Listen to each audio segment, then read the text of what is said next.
Okay, guys, I hope you're ready for a tumbler project. So we are going to get started. This is a stainless steel tumbler, and there is a little bit of prep to do. The first thing I like to do is sand. Okay, so we're going to grab some 220 grit sandpaper, and we're going to sand the complete surface. And I really do want to get a good sand on here and make sure that if there's anything that could resist, we're removing, okay? And because it slightly angles top and bottom, I always come around those areas and sand that as well. Let's don't forget about the bottom of this.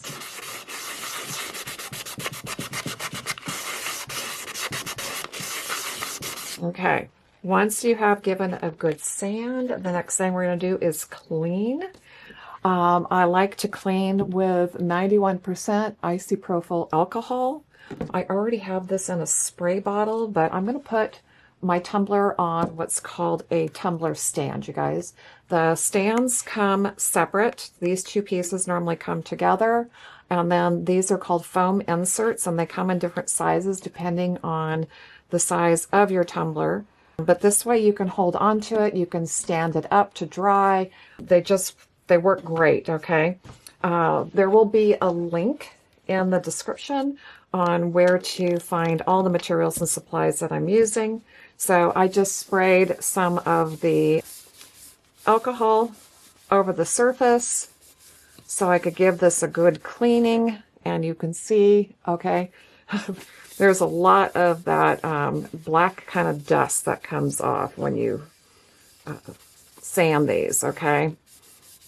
But we want to make sure that our products are going to bond and stick well, so that is super, super important, okay? Once it is cleaned and you give it a few minutes to like dry off, the next thing that I'm going to do is apply my Bondago Black as my base and primer.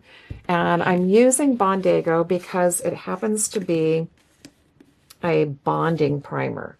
So it is great for adhesion and will adhere to just about any surface.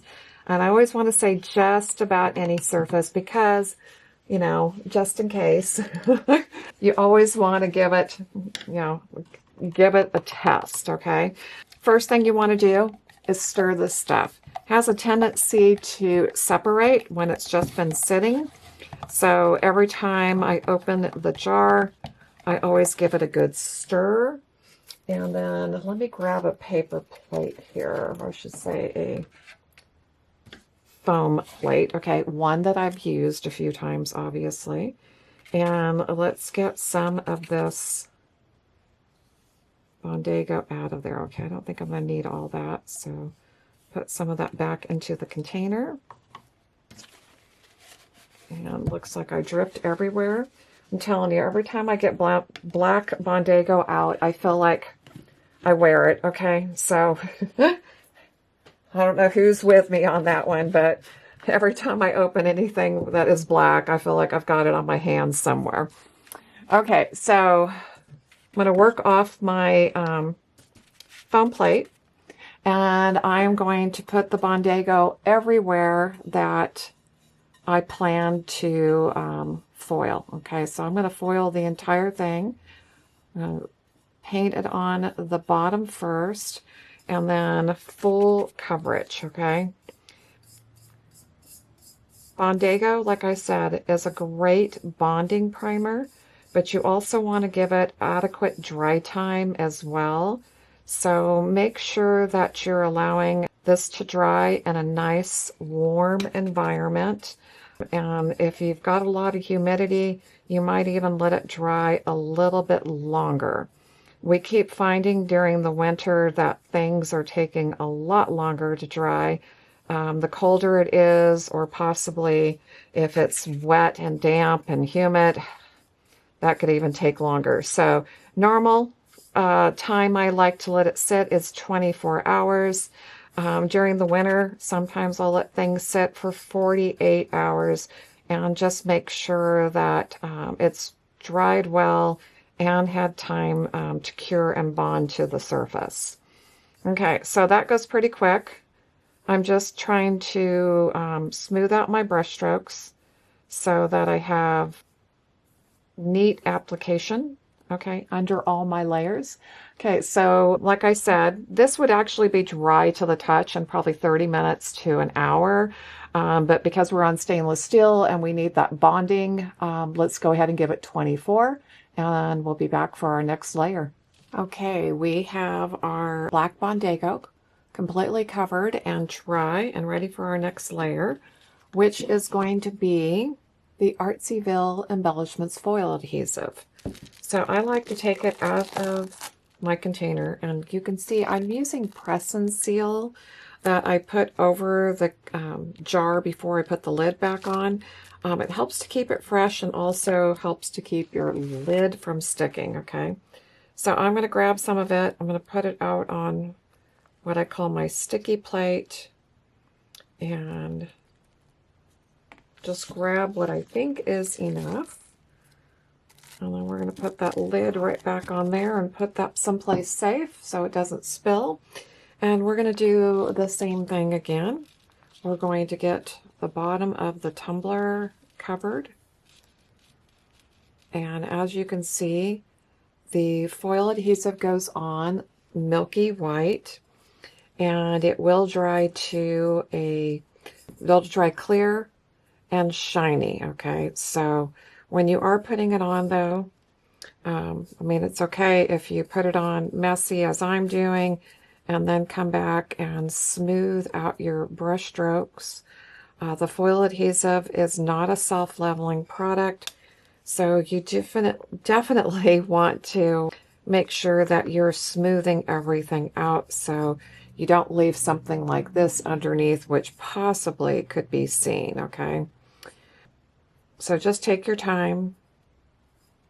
Try to get your brush strokes from top to bottom if you can, leaving as little application marks as possible. And it will take about 30 minutes or so, depending on how warm or cold it is where you're working. But being that we're on the stainless steel tumbler and we're putting another wet layer over our Bondago, we want to make sure again that everything is drying. It's drying all the way through. We have good bonding and that it gets to a nice firm hard tack. So I am going to leave it for 24 hours, and when this is ready, we will be back.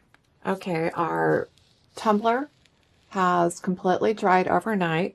Our foil adhesive is at a nice dry sticky tack, okay? And then I picked this gorgeous pink foil that is called Rouge, okay? And I think this is going to look so good on here.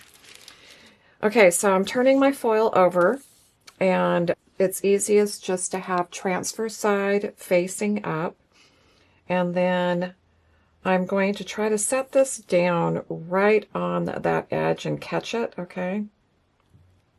And if not, you can always roll back a little bit and then put the slightest bit of tension on the foil and let the tumbler just kind of roll with its own weight. And I tend to get the fewest wrinkles that way. Okay, now I still did get some wrinkles, but not as many as I do get sometimes. But that's been my best success, okay? If you find a better way, you'll have to share it with me, but I'm finding just letting them roll with their own weight works pretty good. And then I am just using one of our nail brush for a scrubber. The stiffer the bristles, the better. And go over the whole cup. It's doubled up right here on the seam. So I'm going to go under that part as well as over so I can make sure I've got that seam really well. You also can use one of our burnishing pads that we also sell, and when you're on a nice smooth surface as this, sometimes it's nice to come in, make sure you're getting the edges well, and just put a little bit more scrub onto there, okay? So now we're going to start doing the peel and reveal. And I want to bring this a little closer, and hopefully that you can see that there are a few little areas where I can see my black base. And once you pull the foil away, okay, it will allow those, if they were like a recessed area, will allow the foil to sit back down and into those lower areas and just scrub again, okay? If you didn't get them all, try to match up. If there's something left on the carrier sheet, I try just to match it up, because sometimes it gets a little off. And see if I can fill any of those spots, okay? So slowly go off, or remove, okay? A little at a time. Lay your foil right back into place and do a second scrub. And I want to say most of the time, any of those little areas, okay, that maybe didn't transfer the first time will transfer with your second scrub. Okay, I'm going to go the other way now so that I don't completely remove the carrier sheet, because I want to make sure that I get every little spot I possibly can. Now, when you're back at the seam, be careful, because you don't want to scrub over the edge, because if you scrub where you've already released, you could scratch the foil. So be careful there. And let's just double check again. Okay, we've got one little area here that needs a little bit more loving or scrubbing, and that should be it, okay? That is absolutely gorgeous foil color, one of my favorites of the pinks. Okay, I'm going to go ahead and do the bottom as well. So I'm just trying to make sure I've got enough room to get the bottom. Oops. Oh, that wasn't good. That didn't stick as well. Okay, let's just put that back on and see if we can get this section to transfer.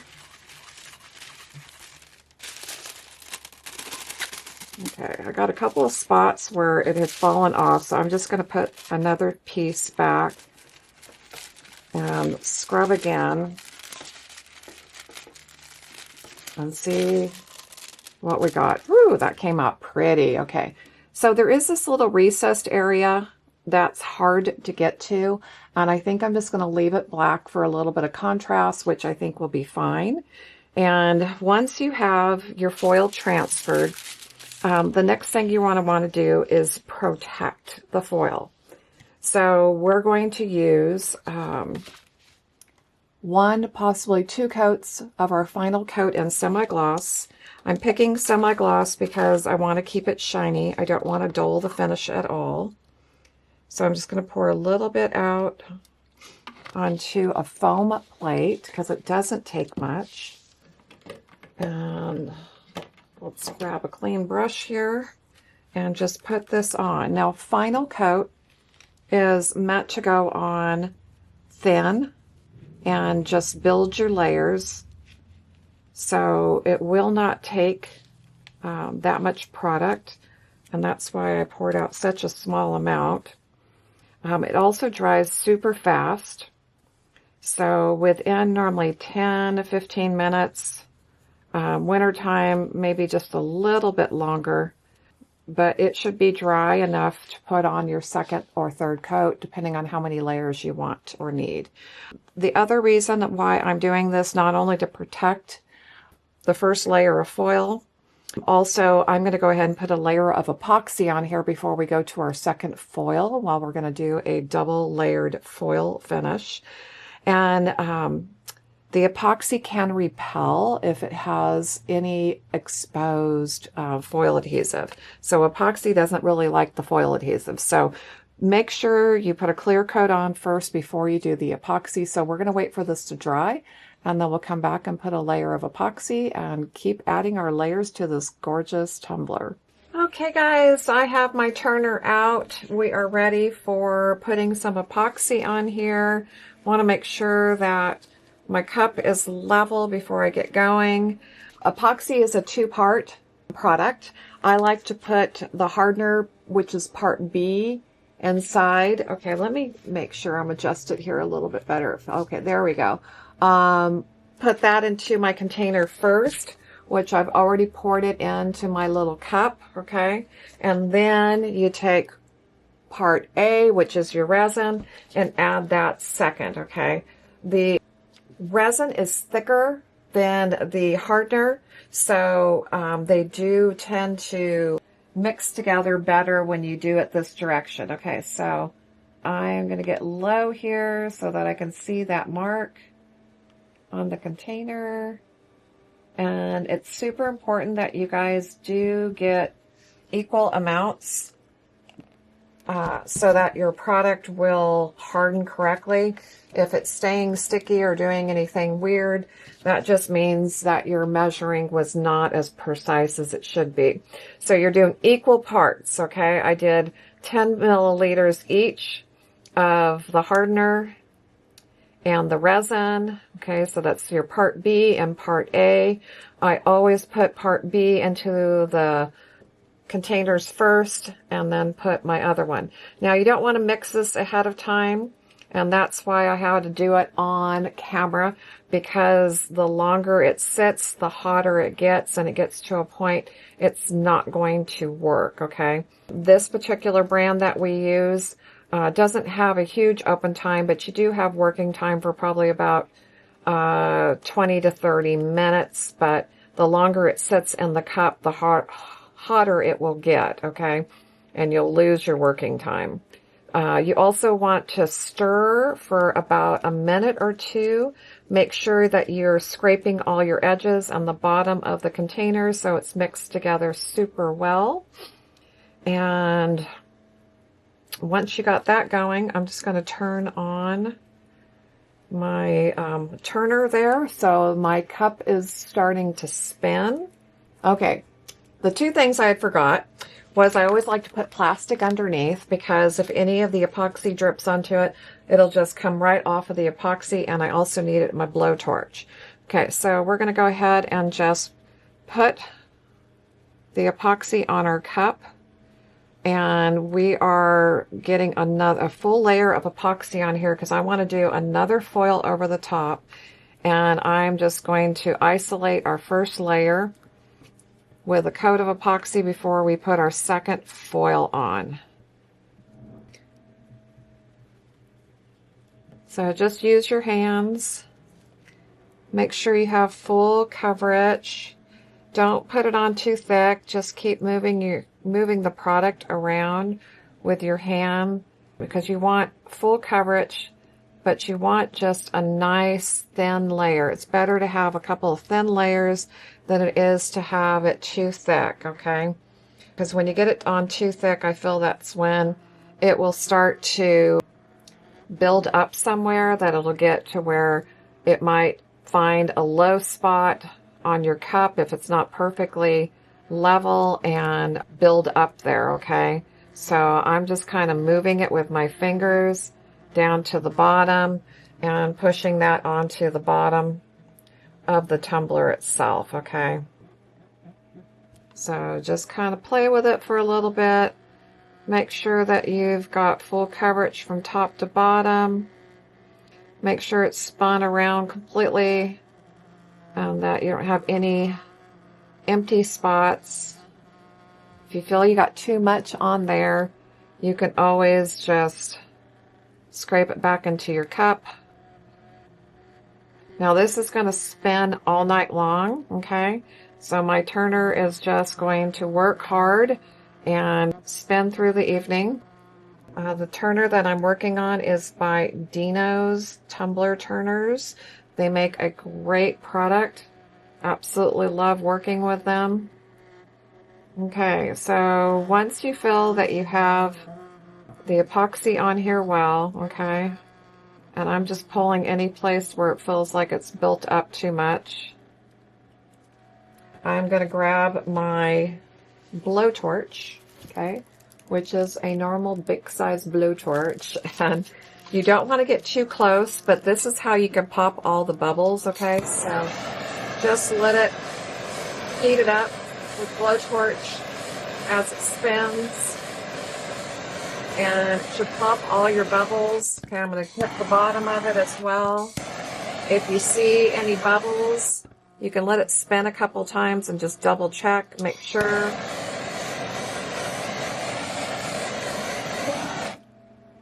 But I think we're good. Okay, guys, like I said, we're going to let this turn overnight, and then we'll be back for our next layer of foils. Okay, so we're going to put some beautiful little hearts on here, and we'll be back to do that later. Okay, everyone, our first layer of epoxy is completely done, and absolutely loving the way this is coming out. That rouge foil is gorgeous. So again, we're going to do a double layered foil. So we're going to be putting on another coat of our Artsy foil adhesive. So let's get that open. Grab some out of the container here. Put it on my sticky plate. So I'm not going to do the bottom. I'm going to leave the bottom with just the pink showing. So we're going to put on a full coat of the foil adhesive directly over our first layer of epoxy. Make sure to try to smooth out your brush strokes as best as possible. If you can do strokes from top to bottom, that is going to be best. And then again, I'm going to let this sit overnight, giving that foil adhesive a full chance to dry down to a nice, firm, hard tack for our second foil transfer, which is going to be Paris Hearts. It's going to be so cute.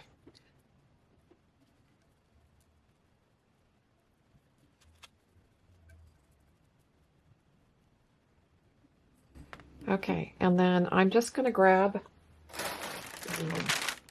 a wet one. Okay, these are just wet wipes. And I just want to make sure that this didn't get too far over the edge, because remember, I want to keep the bottom edge clean. So wet wipe's going to work great to just clean up that edge. And then we're going to go put it back on the drying rack and let this dry overnight. Okay guys, we are getting ready to do another layer on this gorgeous tumbler. And since I've had this piece of foil out for a while, and this is called Paris Hearts, I'm not sure what's front or back, okay, which the carrier side or the transfer side. So I'm going to use a piece of tape, just blue tape. I'm going to stick it onto the corner of the pattern. And if something comes off, then I know I had the correct side facing up. So the transfer side is facing up. So I didn't put any adhesive, remember, on the bottom. I'm just going to leave it the beautiful pink. So we're going to go ahead and just wrap this up. And I like to mainly just use the weight of the tumbler to transfer the foil, okay? Trying to make sure it's straight and just do that. Okay, so I definitely got some wrinkles, but we're not going to worry about those, okay? Most of the time they just disappear. I'm going to use a nail scrub brush, and we're going to scrub really well here, okay?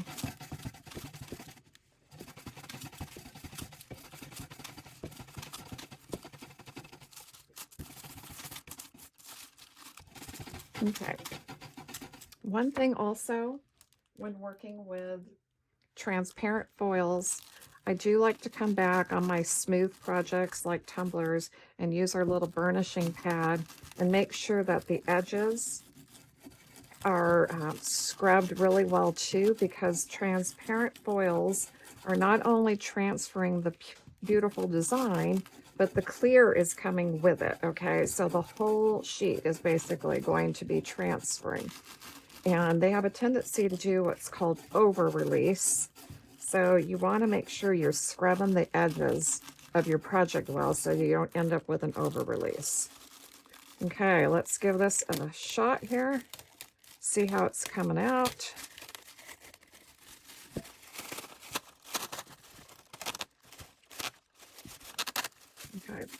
This one's definitely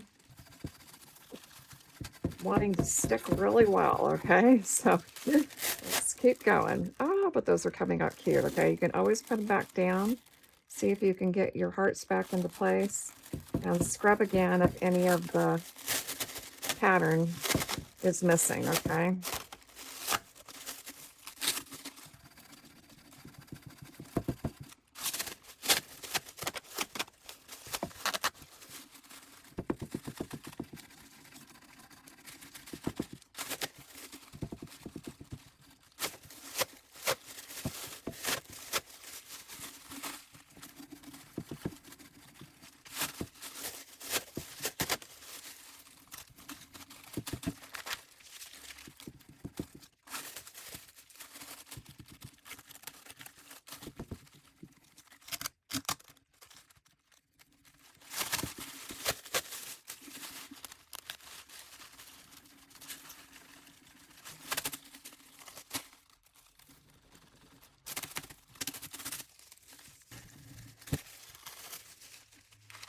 Okay. That one was a little bit tougher to release, but looks like we've got a really good transfer of all those cute little hearts. So we're going to put this back onto the tumbler turner and put a coat of epoxy over it to finish. Okay guys, we have finished up this tumbler. The last foil has been transferred, which is our Paris hearts. All I'm going to do is put this back onto the turner and put another coat of epoxy, and she'll be done. So for a complete list of all materials and supplies, that will be in the description. And do us a big favor, you guys. Make sure to subscribe so you don't miss any of my videos coming up.